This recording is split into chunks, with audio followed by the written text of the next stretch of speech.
Welcome everybody. It's a bit scary seeing loads of faces I've known over the years and been to some of their sessions and conferences within it. As I just alluded to Jhari around that, I'm just going to look at some of the things that I've not covered, not touched on really before in many ways in this sort of environment, in this area. As part and parcel, and hopefully just share a screen with you around just really what I'm going to talk about, the Johari window, that I'll explore and talk about a bit more within it. As some of you will know, this is the footer from my emails, and I came across this quote a long time ago now that just really resonated with me. It just seemed to fit and make so much sense around there, and really was a bit like when I first came across Kelly back in '87 when I was doing a psychology introduction or social sciences with the Open University. It just fitted so much and felt that it just spoke about who I was and some of my core constructs around helping people to see what maybe they didn't see before. So a lot of my work within industry, within business, is about giving people those options, those opportunities, and about having a different perspective, seeing it from a different viewpoint, or just opening up those viewpoints for them. So what I'm going to cover is a couple of different techniques within this workshop this afternoon that personally I found useful over the years. Share one I've just started exploring and just started using within there. I suppose for me, it's all about a conversation. So I tend to see a lot of these tools and techniques as opening up the conversation, allowing me to explore with people from a qualitative point of view, just how they see their world, to give me that understanding of their world and what they do and how they do it within that one. So it's about that dialogue, it's about the story, it's about what's important for them and what they see within it. I don't expect you to, I mean, if you want to save this, you can do, or take a screenshot by all means. I'm just thinking about this, and while I've got the grow model there as up at the top, one of the standard coaching type philosophies, James Whitmore brought it in from sports coaching. Loads of other models are available, slow, outcomes, many models, as many models almost as people who think of them. What they're all about for me is effectively gap analysis. Where are we now? Where do we want to be? How do we get there? And that's part and parcel of everything we've got here. So you may recognize some of these, you may know some of these by different names and different things. And I've just done a very quick and dirty sort of snapshot of maybe how I use them and what I do with them as part and parcel of it within there. Some of the models I've got are go-to models, got to be honest, depending on what I'm doing. But if I'm doing coaching, usually Johari Window, the Bowtie, and one that isn't on there, the OK Corral, tend to be go-tos to set the scene, to set the context for how people interact and relate with their world.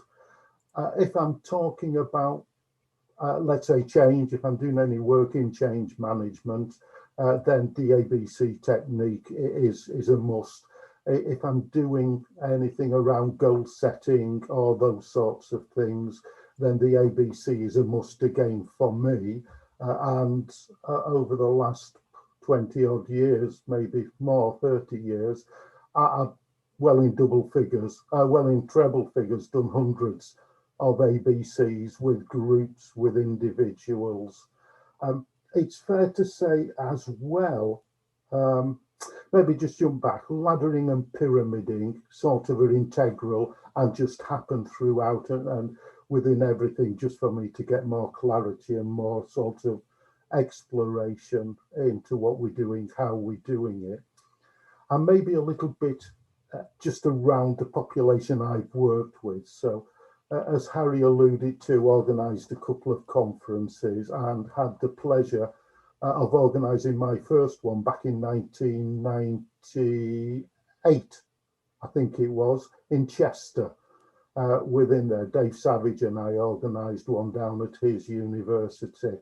And we set up a special theme day of occupational as well as educational, clinical, etc., so that we could get people around and open it up to a wider group. And I got a few people I knew who were slightly outside of PCP, but were doing work that related to come and talk about what was happening on the potentials and possibilities, because really, apart from people like Mary Francis, there were very few of us that were actually doing this in a business context, and were doing it from that sort of perspective with helping organisations. Now, my background from that is, as Jhari said, used to work for BAE Systems years ago, started in their project office in the early 1990s, and then became an internal business consultant towards the back end of the 90s, and started working with shop floor workers, started working with the office workers around deploying a customer focus, so massive change program on helping them become more customer focused, more customer orientated. So worked with the MOD, the Air Force, and some of the teams within BAE across all levels of the organisation. Got an award for the work I was doing with them from the Society of Consumer Affairs Professionals as part and parcel of that. And PCP underpinned all of that within everything that I was doing as part and parcel of that. But what that meant was I had a wide range of knowledge, experience, educational levels that I've worked with since then. And since then, I've continued working with manufacturing. More recently, as Jhari alluded to, I've been doing a lot of work into HSBC. In the middle of that, I did some work for Balfour Beatty Utility Solutions, who basically dig holes in your road for your gas, your water and your electric here in the UK. And again, that gave me a wide range of knowledge to base on. And there are a lot of people, some in junior management positions in Balfour Beatty, who came from digging holes, who are illiterate. And I was inducting and having to train people who couldn't read and write. So that's a challenge for some things, and led me to more and more to a conversational style within this one. So while I've done rep grids with people who are illiterate, it's extremely difficult. It's a very interesting process about doing it, whereas conversations seem to fit them a lot better and who they are and what they were. So hence my move over the years more and more into a qualitative approach, because it just suited what we've got, what we've been doing, and who I was working with and my audience.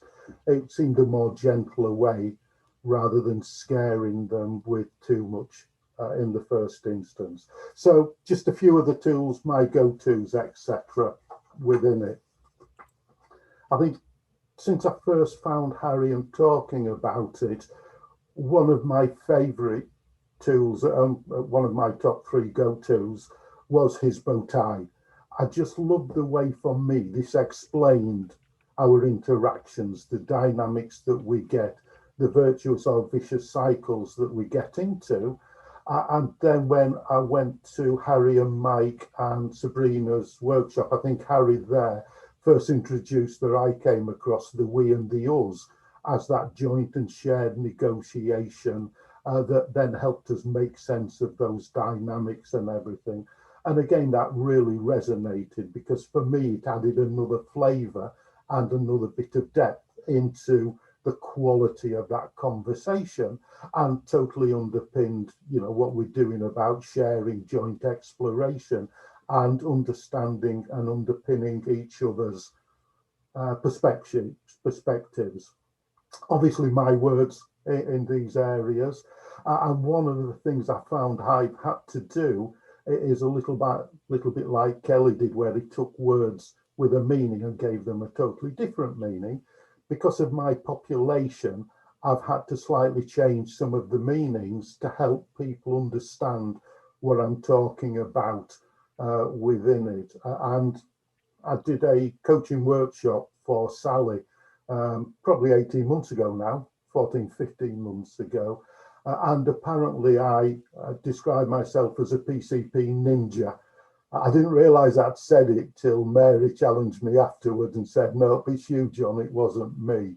Around there, because I use PCP, acknowledge Kelly, acknowledge it, but I use it in a underpinning way that drives everything I do, rather than a sort of obvious way. And I come from a sort of lateral perspective on that one. So the fundamental. Going to talk about the Johari window in a moment, Mike, so you'll be pleased to know within that one, because for me, one of the ways I think that I can get a handle and generate that discussion and help that discussion is to use the Johari window, and to use that as a way of just introducing what we do and how we do it within there. So for me, Johari is a lovely way to start making those moves from a we to an us perspective. If you've come across Johari before, forgive me. If you haven't, just unmute yourself and ask any questions as and where you want to. But basically, Johari window is a Boston box. It's a 2x2 matrix. And the square in the center is me.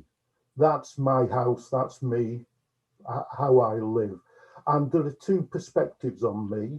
There's my view and your view within there. So you can see there's gaps on the top and the left-hand side. Those gaps are basically where we can see in. They're the windows.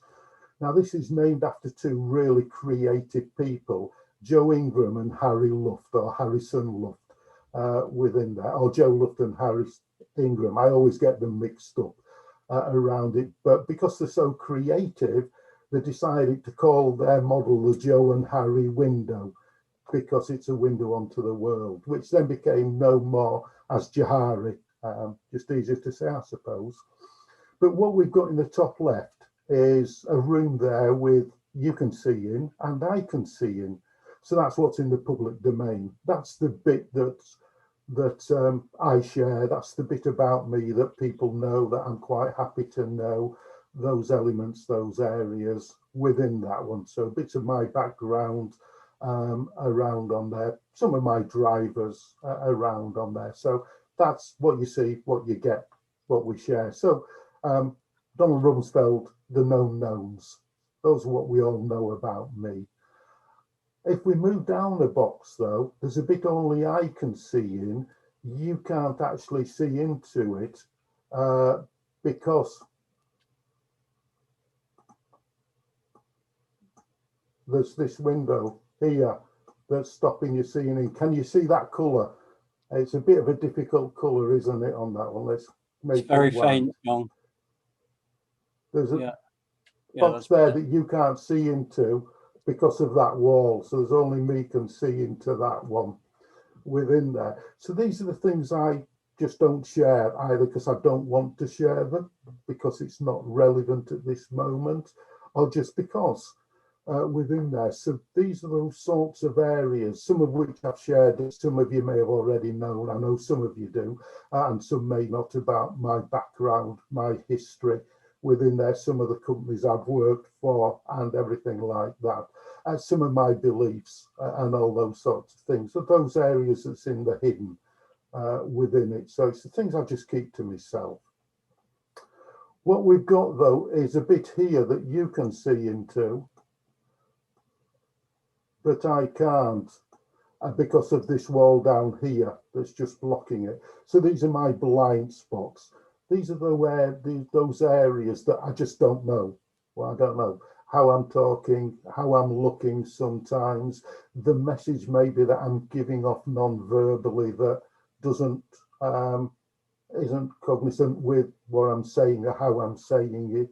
It's the all, yes, I agree totally syndrome around on there. And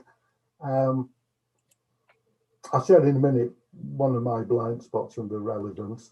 And then we've got this last box here that neither of us can see into. Bit big, that one, the unknown. And that's just what we don't know. I don't know how good I'd be as a brain surgeon because I've never tried it. I don't know how good I'd be, let's say, as a speech therapist, because I know we've got some here, because I've never tried doing that. I might be good, might be bad, just not done it. So it's that unknown unknowns within there. We okay so far? Yeah. Excellent, thank you. I do like it, Mike, when people put thumbs up or make some noise. It makes me feel I'm not alone in the world. And I'm just not looking at a picture that you've all gone to sleep behind it. So thank you, Sandy. So how does this work? Well, effectively, that's where the dotted line comes in, down here. What we do is I share some of my hiddens and make them into the open.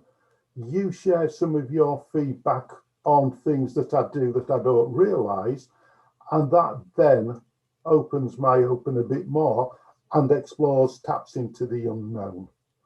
Now, I suppose the next thing to say is I've drawn these as perfectly sized. They're not. Some people have massive open areas and you know everything about them. One colleague, when I first met her, within half an hour, I knew about her hysterectomy, I knew about her 3 marriages, I knew she was an ex-page 3 model, you know, and you're going too much information within it. Other people have really small open areas, and there's some people I've worked with for years who are very private people, don't know very much, and there's one person I suppose thinking of specifically that Harry's actually met as a friend of mine, used to work with him. I've known him about 10 years before he started opening up and sharing, and we've known each other now best part of 20 years and got more friendly. He's my walking companion during lockdown when we go out for exercise, etc.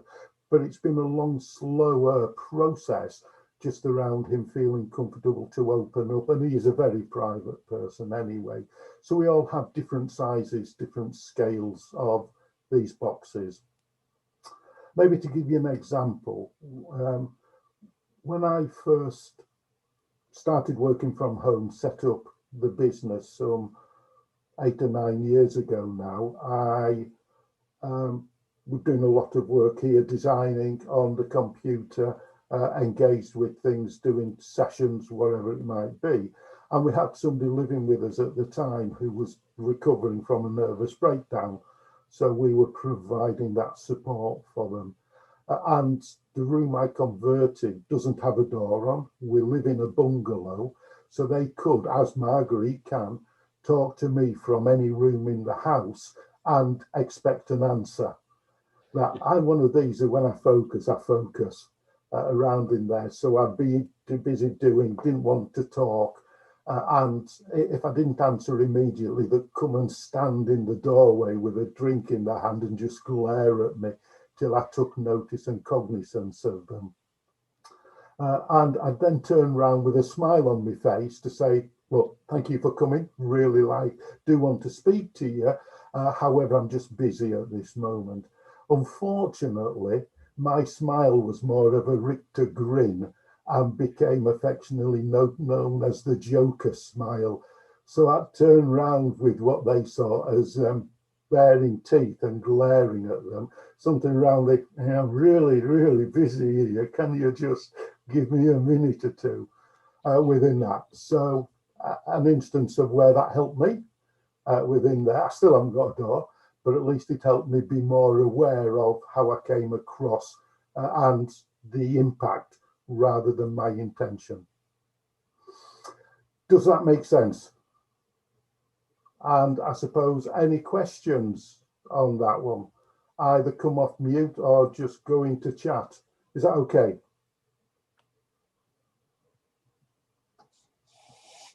Anyone want to make a comment? And because of the nature of this, I've not got you all large. I can only see a good portion of you. Yeah, can people put their videos on if they're decent? Clear to me. I've got a, I'm not sure how to express this, but John, you have hidden and you have unknown. Hidden's the stuff I don't want the other person to know, yes. Not necessarily don't want them to know, just haven't shared. Okay, haven't shared. Unknown, something that I haven't articulated to myself. My problem is I can often visualize situations in which a person hasn't ever made up their mind about how they construe an issue. They may not even be aware that there is an issue that they really ought to make their mind up if they're to achieve their objectives. Or they have a construct, but they never manage to put words onto it. Yeah. Are we talking there about a different kind of unknown? That's my question. We are talking about a slightly different kind of unknown. It links into this unknown, I've got to say, Debbie. And as you know full well, I've used I've used stones, I've used pictures. One of the ways I've used this this model specifically is getting people to get either the strengths cards, the pictures cards, the emotions cards, and they then give those to other people to do that, to share part of that feedback with it. I've had people walking round it, putting the flip charts on the floor back in days that 2 meters was you're in the next planet to them rather than your close friends. Within it, so it covers that in the way I would then use pictures, the rich pictures on there. Tom Ravenette did a lot of work, as we know, with the pictures. So I'd use them to get them to draw the relationship or to draw what they would do in situations to get into that hidden area. Does that make sense, Debbie? Yeah, very much so. I mean, it clarifies this particular aspect of unknown, and it gives some techniques for tackling it. So thank you, John. Yeah. Thank you. Nice one. Any other questions, or are we okay to have a play? I love having a play with things. As if you've been to mine, you know, it's around how I make sense of them. I play with them, I try them for size and adapt them. So in a moment, I'm going to ask you, really, I'm going to ask Mike to put us into breakout rooms where you're going to share and discuss this with some of your colleagues. Before you do that, I want to just you to take a couple of minutes. I want you to take a couple of minutes thinking about what do you think's in your public room? What are you prepared to share? Debbie's really nice point earlier. What are you prepared to share at this moment in time, maybe from your hidden room, and then just have that conversation just around what you're doing. John, did you see Gordon's point? I was just going to come on to that, Harry. Yeah, I was just going to say, I love what Gordon's put down on there, because for me, that's that impact intent model within my world of sort of business psychology. That's the impact intent. My intention was to be nice, to be kind, to smile. My impact was totally the opposite around there, and that's that miscommunication. I see a lot of, one of the expressions I use in virtually every communication session I do or run is a communication is not what you say, it's what they hear. Around on there, and your role as the communicator is to make sure you check their understanding. So my communication cycle is decide what to communicate, decide how you're going to communicate it, what medium are you going to use, because as Marshall McLuhan said, the medium is the message. Then communicate it, and then check understanding to make sure people have got the same message you've got around on there. Do you want to tell me a bit more about that, Gordon? Does that match your thoughts? And you are on mute. Yeah, I was wondering how how it operates in the window model. Yes, and there's also another one. Is that if you are misunderstood, how do you know that you're misunderstood? You're saying one thing, the person's understanding something else, and you both believe you're being completely open with each other. In Yeah. actual fact, not. It's almost like it's become unknown, but Yeah. accidentally. And that's really good point, Gordon. And that's really what does happen then. Now, as far as the model's concerned, in inverted commas, the way you find out that is either through bitter experience and it just goes all wrong, or you get feedback or part of your check, because for me, the onus on the communication is the communicator. So part of their check back is, so tell me what I've just asked you to do. Can you explain what you think I mean by that? Or can you just tell me how are you going to do that?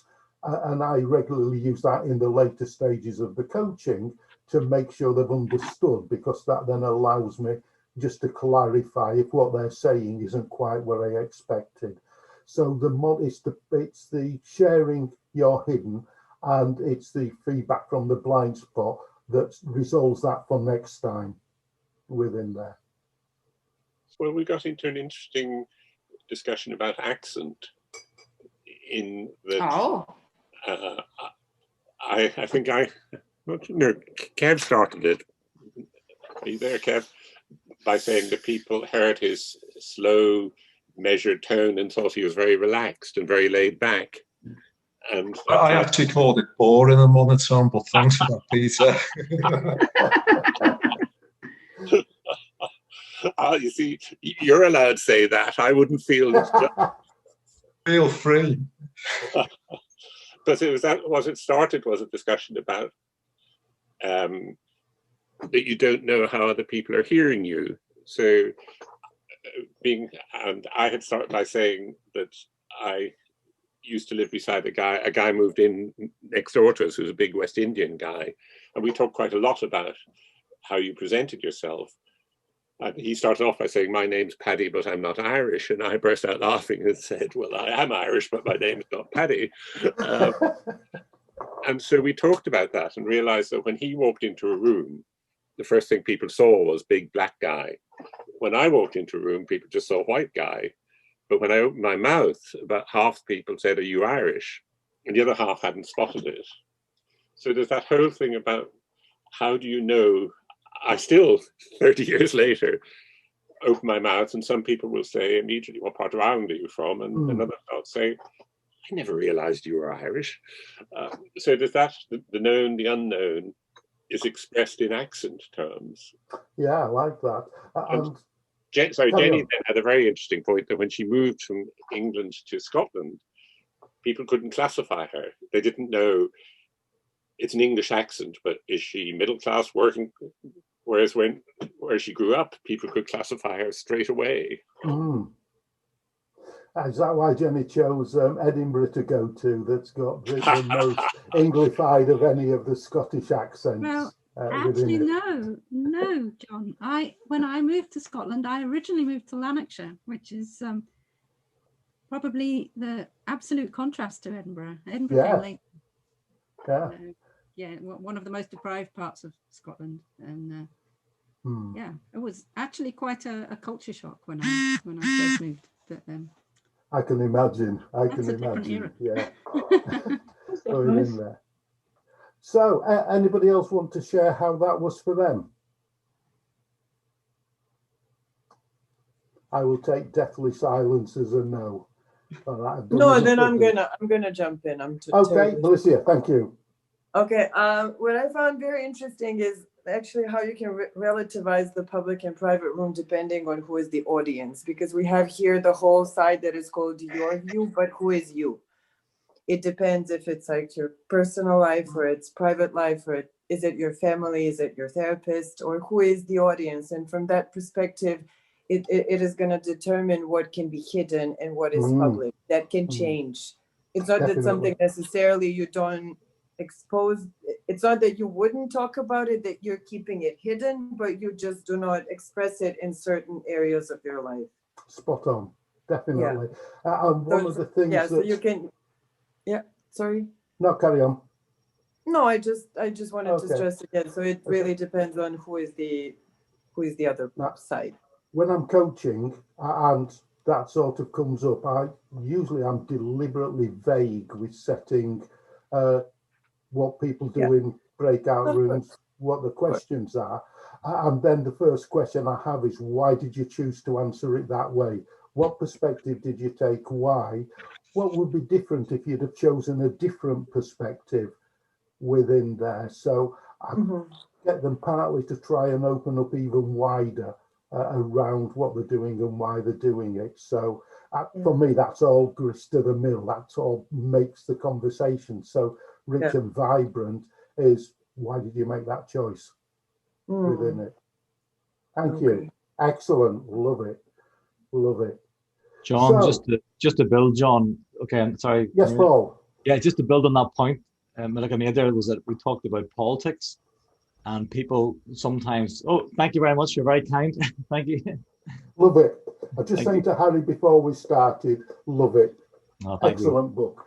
Can't recommend it enough. The only one I might recommend nearly as much is obviously that one. Very good. Very good. Right, thank Sorry, you, John. Paul. No, I'm lovely to meet you as well. No, yourself too. No, so one of the things in politics, people tend to, hold back on what their political views are. If you take, for example, all of the votes in the last number of years, take Brexit, that wasn't called from a polling point of view.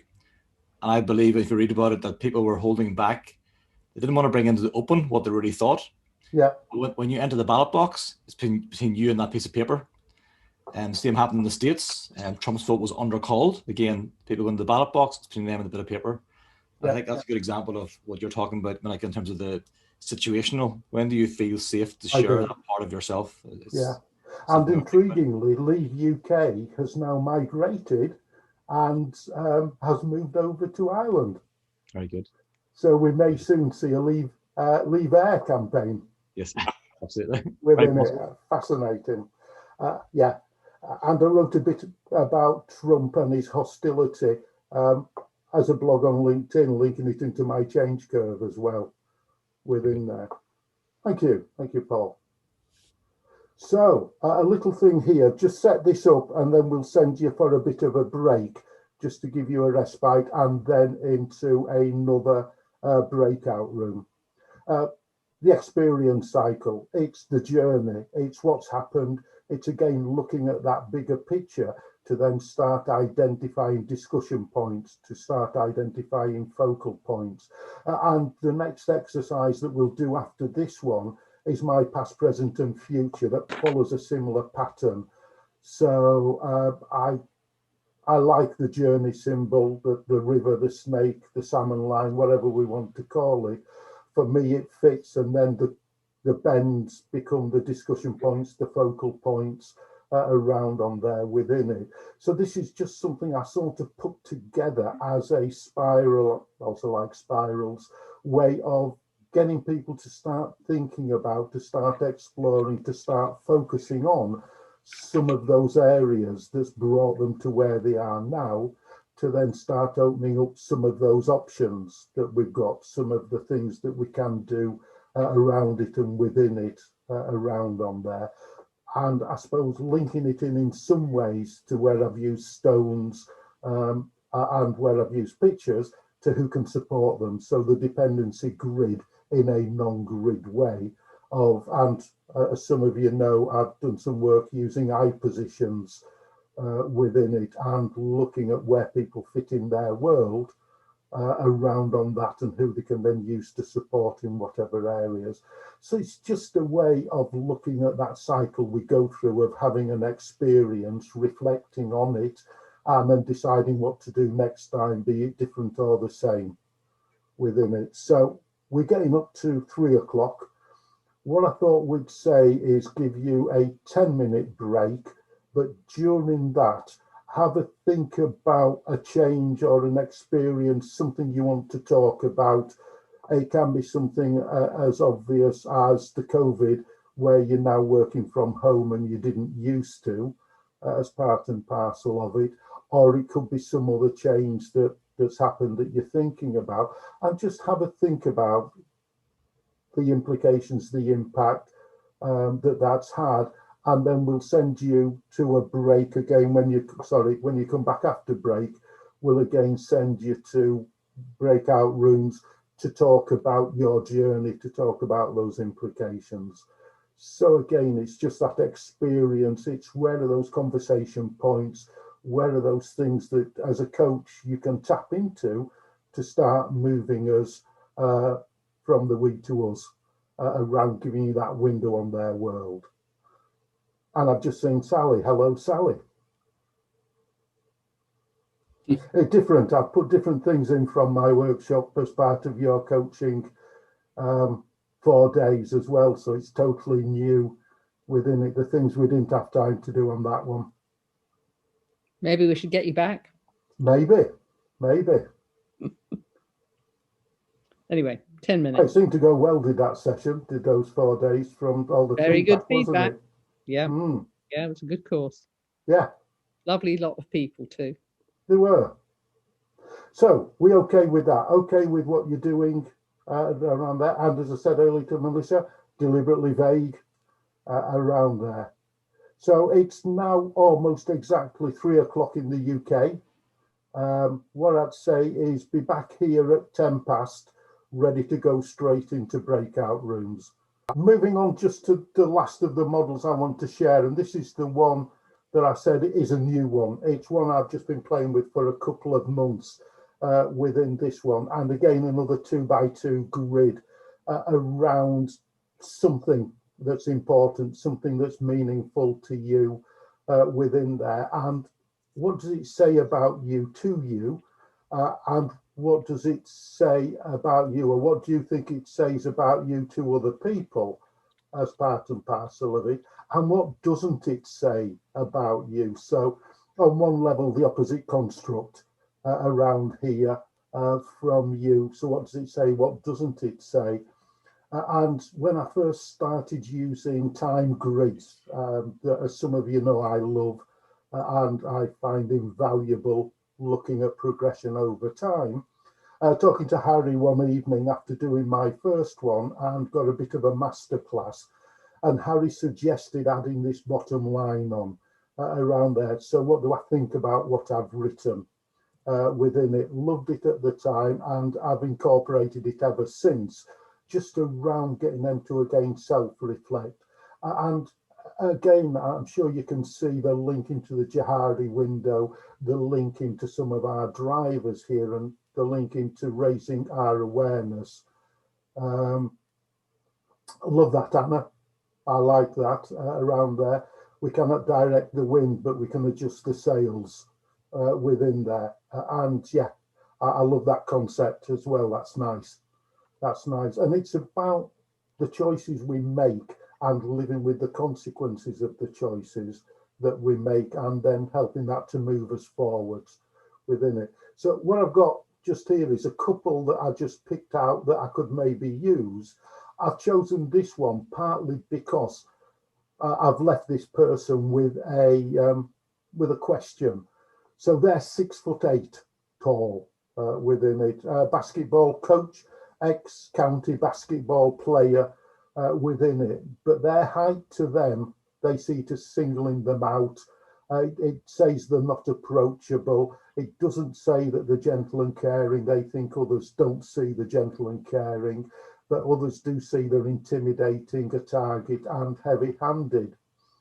I liked what he put, and the reason I chose this one was I like what he said and the implications on his thoughts, having explored this.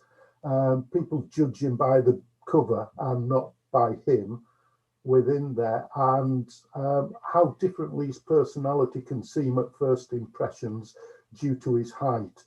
And again, maybe the impact intent within there, but how that doesn't fit his vision of himself.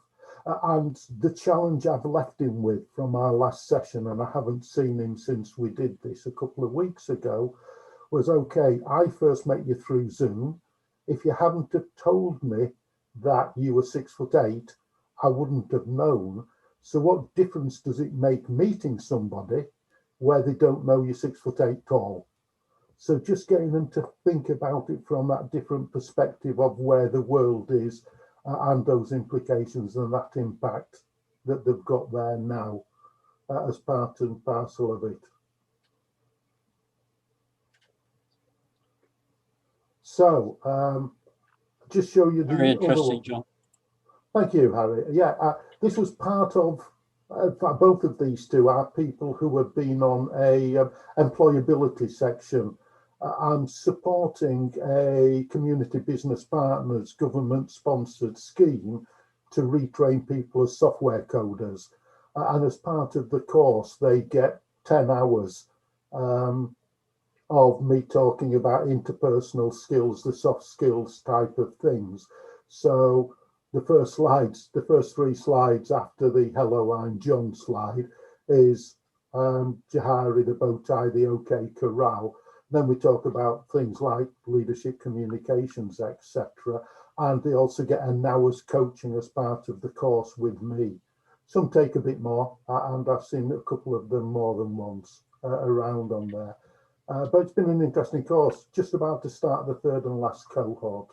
This is another one from a lady on the course who has purple hair that's obvious. And what it says within this one is a little bit about the tears of a clown, showing my age now, around there. And I love that self-realization from her, that she did the hair to cheer herself up.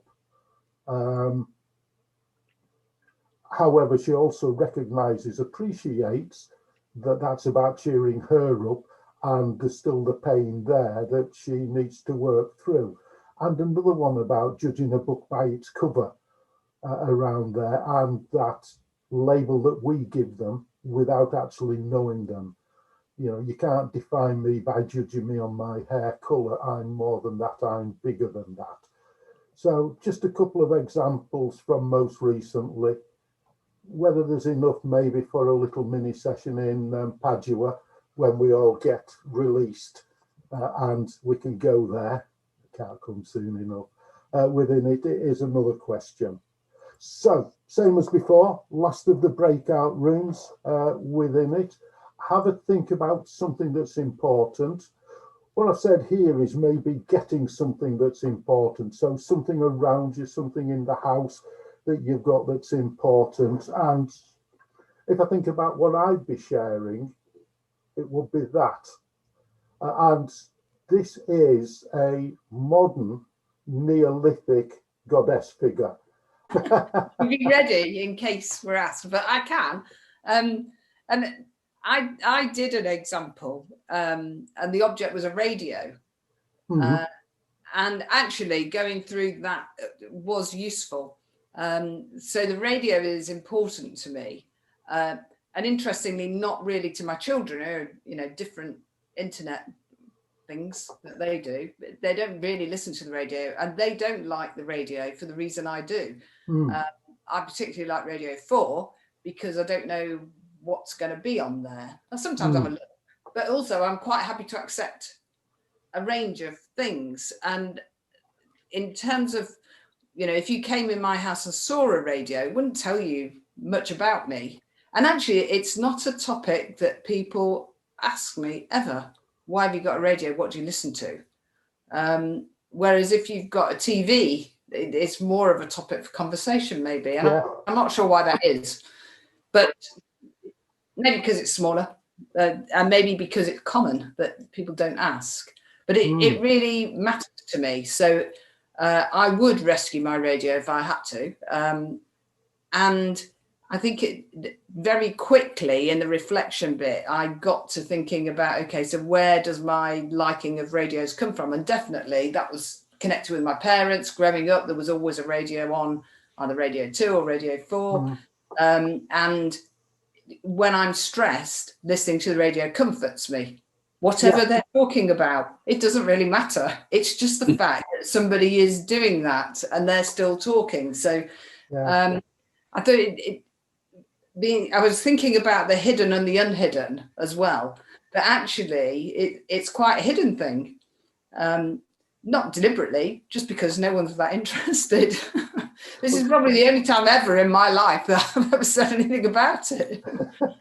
But it's also hidden with earphones, whether they're these type or the smaller ones, because people don't know whether you're just talking to yourself or whether you're on the phone or whether you're listening to music within there. And that's the book and the cover, I think, that came out from those two. Who Am I? Thank you very much, Heather. Thank you. You know, I said there's one thing I dropped out. Unfortunately, I didn't look in dropping out. Not going to talk about it. It's just the past, present, future model that I created, really looking at what do we need to do, how do we need to do it. We're not going to do the exercise within it. We've done all the ones I planned to do. And it's around identifying that change structure. So closing the past, the burning platform on the reasons, recognizing where it worked to avoid getting hostility, then going to the vision at the end to create a vibrant, clear, specific vision, and then stepping back from that vision to look at the route map. Not sure I quite like those expressions within there, and what do you need to do to help people get that route map around in it. So that's the one I took out because I wanted to make sure we had the time to fit it all in. So apologies for that, but you've had a little glimpse of it. And that's everything I planned to do. So throw it on to you guys again for questions, comments, or just idle chatter. I'm comfortable, however. Thank you, everybody, for listening. Thank you as well. Some super questions and some super opening up conversations and discussions and the way things go. For me, play with it, adapt it, use what works, grab anything that you can or that you need, and just have a go. Thank you very much, John. That was a lovely session. I'm sure everybody agrees. Thank you, Harry. Yes, very much so. Thank you, John. Yeah, just so much in there to think about. Yes, I enjoyed that, John. Thank you. Thank you. Thank you. Thanks a lot.